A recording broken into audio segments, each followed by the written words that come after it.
7 days on the Caledonian Canal, Part 1. The Caledonian Canal runs through the Great Glen of Scotland, which is a natural geographical fault line, and it joins the east coast of Scotland to the west, starting at Inverness and then running through various locks and part man-made canal. It was constructed in the early 19th century by Scottish engineer Thomas Telford. It's 60 miles long, 100 kilometres, and rises to 106 feet above sea level, that's 32 metres. There are 29 locks, and only 1/3 of it is man-made. The rest is in through natural locks or lakes. And it was opened in 1822, but not actually completed until 1847.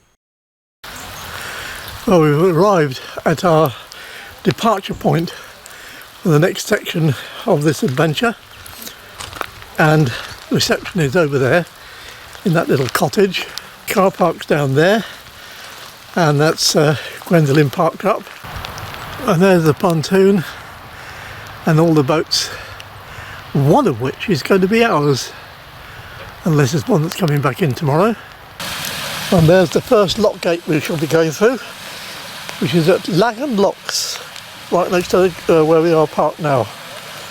Well, there's Laggan Locks from the viewpoint of the lockkeeper, and here is the controls for opening and closing, and again for opening and closing the top ones. There are 3 sets of gates at Laggan Locks, and I couldn't understand what the bottom set of gates was for, because the water is level with the lake. It turns out that some of the boats that come down here have a draft that won't allow them to get over the sill in the lower normal gate. So what he does is closes the bottom gates, lets the water level out between the upper part of the lock and the lower part of the lock until there is enough water to get the boat over. And he calculates the amount of water by counting the rungs on the ladder on the other side of the lock. Now, the lockkeeper today is wiesome and lovely, but he doesn't like to be on video, so he just told me I should have added awesome as well. Oh, he's definitely awesome. But anyway, thank you very much for the explanation. Yeah, no problem. And I hope we got it about right for the video. Yeah, it'd be close enough. The next day. So, load up the trolleys and off down to the boat. Now there's the boat, and that's the way, the main way in. There's the bow deck. Yeah, very good. And the boat is Braymore 1. We're on the boat now, and there's the driving position. Here's the little galley down here, a couple of steps down, all very light and airy. And here's the forward cabin with 2 bunks made up already. Plenty of glasses and and mugs down there, and a waste bin down here, and an inverter by the look of it. So, on a radio, and that's the way out onto the outer deck through there. We've got life jackets, cushions, and down here into the after cabin, which is where we shall be abiding, I suspect. And that has a little wash hand basin there, and I think in here, yes, the toilet. There's the heads, so the door's sticking a bit.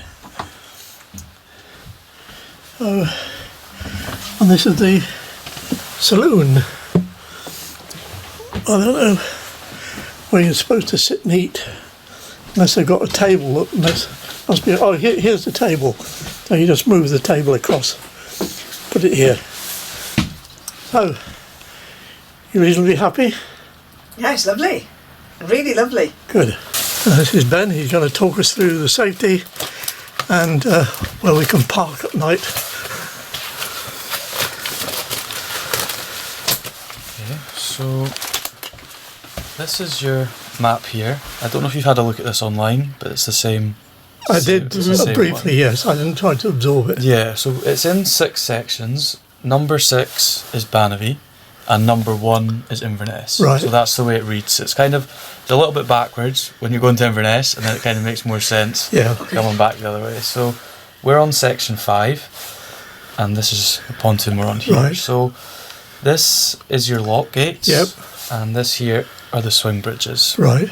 So before and after the bridges and the Ben was very informative, very professional, and he made it all rather interesting, in fact, including all the safety measures. Oh, thank you very much, Ben. and go and speak to either the lock keeper or the bridge keeper. Right. Okay. It just depends, where you get to and what time you get to places. Yeah. Sometimes they might be ready waiting for you if they've got nothing coming the other way, or if they've got people just in front of you that have got there before, you might have to wait back as well. Yep. So for today, if you leave this pontoon, it's easier to go and speak to the lock keeper Right. before you leave here. Before we leave. And that way, hopefully, you can just go straight round and then straight into the lock tube. Okay. Right. So the way the locks work here, you always drive to whatever side the lock keeper's on, and always drive from upstairs. 1, you've got more visibility, Yeah. and 2, it's only the 2 of yous, and you'll both have to do with the ropes. Yeah. So normally what happens is, if you drive in, you're either at the back of the boat or the front of the boat. Okay. And it normally depends on which way the wind's coming. So if you've got a wind coming behind you, he'll ask for the back rope first. And then if the wind's coming in front of you, he'll ask for the front rope first. Okay. So once you get that first rope in, he'll walk you up, tell you to stop the boat. Once you've got the boat into neutral, all they do is put the rope round the cleat once, throw it back to yourself at the back of the boat, and then one of you has to just walk round the side, go to the front of the boat, throw that rope up to him, or he'll pass a rope down to you. Okay. Depending on if it's on one going up, it might be easier if they just throw one down to you, Right. or if you come up to the same level, it's a bit easier. You can normally just pass the rope Yeah. to the lock keeper. So this section here is roughly 20-25 minutes cruise, and then what the lock keeper does is phones ahead to the bridge keeper, Okay. Right. and it's Robert, his name is, the lock keeper today, so he might tell you, depending on the water level, that you can get under the bridge. If not, what they'll do is, as you cruise up here, unless you're instructed to go to the pontoon, just wait in front of the bridge, and then you'll see the road shut and the bridge will swing open, and then you can just drive straight through. Okay. With Fort Augustus, they try and get a full chamber just because it takes so long Yeah, for boats to go yeah. down. So what happens here is it's the same as the other locks. You drive in, pass your ropes to the lock keepers, but then you turn the engine off, and then both of you get off the boat and hold the ropes at the side. So once you're going down into Loch Ness, all you're doing is letting the rope out as the water level drops, and then when the gates open, you're pulling the boat through with the ropes. Right. So that's the only difference. Okay. All the other ones, you're on the boat, Yeah. because it's normally just a singular lock, you're just holding the ropes, and Yeah. then you drive out once it either goes up or Fort down. Augustus, pull it through by hand. Yeah. Yep. Okay. If it's really bad weather, I don't advise going on to Loch Ness, because it can get, because it's so open as well. Yeah. But the lock keepers might advise you as well, or if it's really windy and bad weather, somebody from here normally phones just to advise. Right. Yes, Okay. on where you are. One before you put the map away, Yes. in all your blurb, the boat blurb, it said you guarantee sighting of the Loch Ness monster. Yes. Whereabouts do we see that? You have to go to specific spots along the way. Oh right. Okay. So you've got to keep your eyes out. That's why we don't tell you to go in bad weather. So you might not So you see can't it. see in it. bad weather. We're into our first lock. It's quite a deep one, and we're on the way up.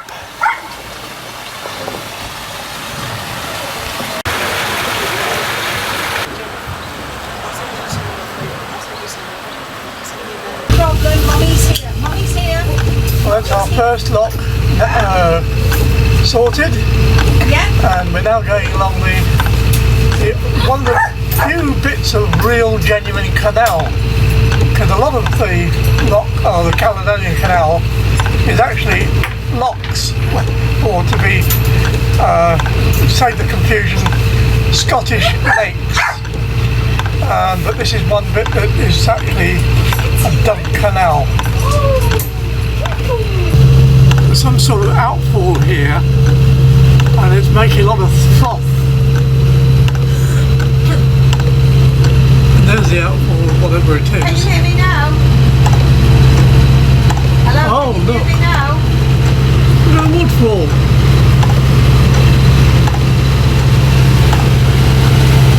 Can you hear me now? Hello? We're passing some boats here moored, and we've got some canoeists up ahead, so have to take care of them.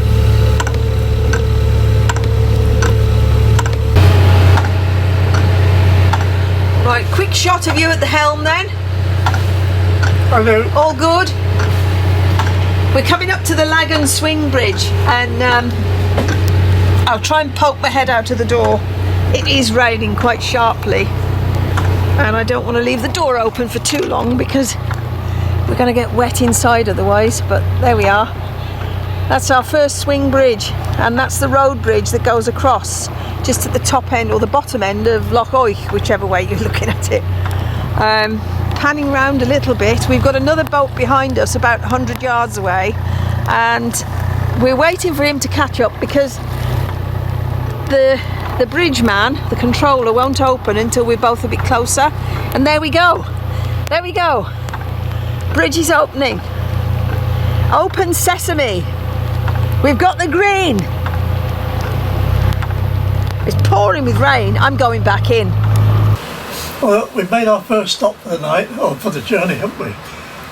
We've stopped at one of the mooring places that's included in the price, and the last line went ashore, and so we've had our drink for the day. Definitely. Cheers. Cheers. Cheers. Cheers. Cheers. And so far, we're reasonably impressed. I'd rather say that Sheila and Anne in the reception were extremely good, very, very good. Sheila, I think is the manageress, she allowed us to stay in the car park last night, and we weren't due to turn up until this morning. And Anne was very, very good with checking us in. And then I have to say thank you very much to Ben as well, because I think his presentation on safety and what was on the boat was exceptional, don't you? I do. He did a really good job. He was very clear, and he made it fun at the same time. He was good. Yeah. And in British Waterways terms, this is known as a transit jetty, overnight mooring only. Well, there we are, moored right on the end of the pontoon, and our company tonight is this rather scruffy old boat, which is a shame because I'm sure she was lovely in her time. On that boat over there, which is anchored and looks more like a garden than a boat. And just up there is the main road from Inverness to Fort William. So we're a bit close to that. Look, Mandy's got earplugs and I've got hearing aids that I can switch off. And there is plenty of room.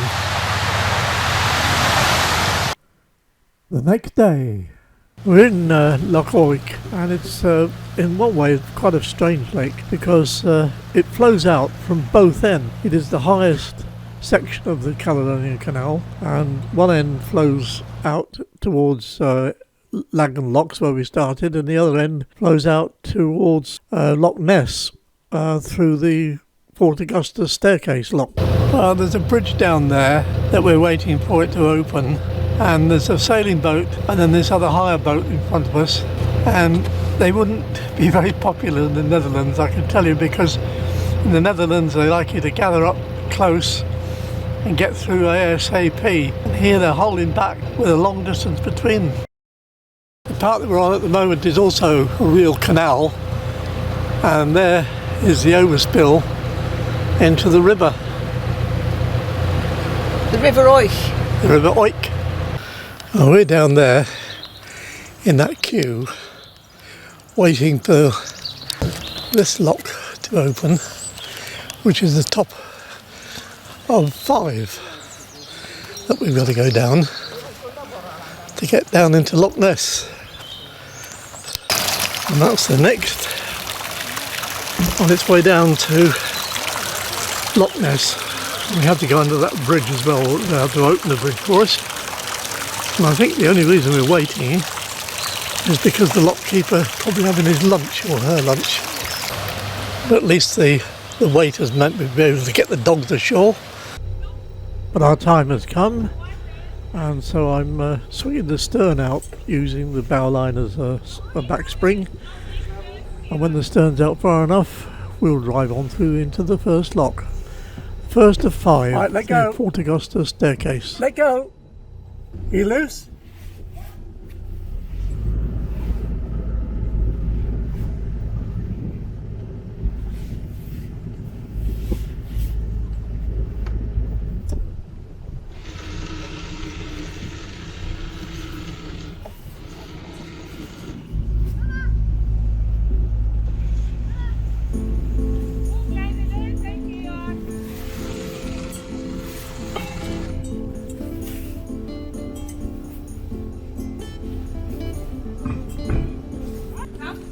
So here we are in the first of the 5 locks, staircase locks, Fort Augustus. So in part 2 you'll see us go down the staircase and through Loch Ness on our way to Inverness. Before you go, hang about for this little bit of funny. Yeah. Right. When we first came aboard the boat, Mandy and I looked around and the layout and everything else, and we thought, yep, that's looking really good. And it wasn't until the first time that we had to visit the loo, and there are 2 loos. There's the general one for the crew, and there's an ensuite in the master bedroom, cabin. And then we discovered something, and this morning I heard this singing, and I wondered what it was, and this is what I discovered. Have a look at this. You see, the loos are rather high, and this is what I saw. Do your legs hang low? Can you swing them to and fro? Can you tie them in the middle with a big red bow? I can. Can you touch the floor? No. How far off are you? No. About 6 inches. Yeah. I need a step ladder. Thanks for watching. Please give it a thumbs up. Also, please subscribe and come back to see part 2.